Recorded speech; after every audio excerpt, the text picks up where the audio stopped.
Ours is a long story, and it begins far away. Our father, Giovanni Bucci, was born in Fiume into a Catholic family of Istrian origin. He met our mother, Mira, in Fiume in 1928. They fell in love and, 7 years later, married. Mira, born in 1908 into a Jewish family, had arrived in Fiume as a child with her parents, Moisha and Rosa Perlo, our adored Nonna Rosa, whom we grew up with until Auschwitz tore her from us.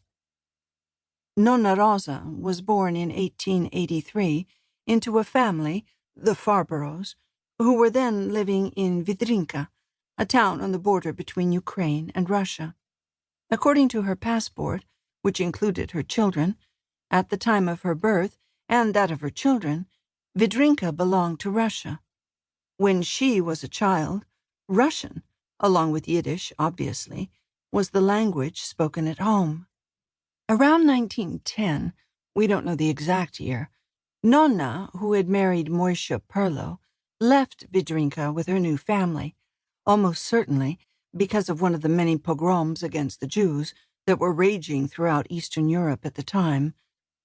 Thus began a long period of wandering over the continent, a complicated journey that meant crossing borders and nations, passing through frontiers, and peoples often hostile to the Jews.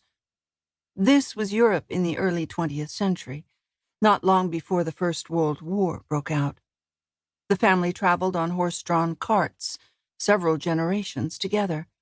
Our great-grandparents, Lazzaro and Leah Farborough, whose remains we found years ago in the Jewish cemetery in Fiume, and their children, Nonna Rosa with her husband, Moisha Perlo, our great-aunt Rebecca with her husband, Solomon Plotkin, the Farboroughs' 4 other children, and a crowd of grandchildren and cousins. This large group stopped for a short period in Hungary, where some relatives of Moisha Perlo owned or managed a candy factory. But it was a brief stop. Almost immediately, the caravan decided to keep going.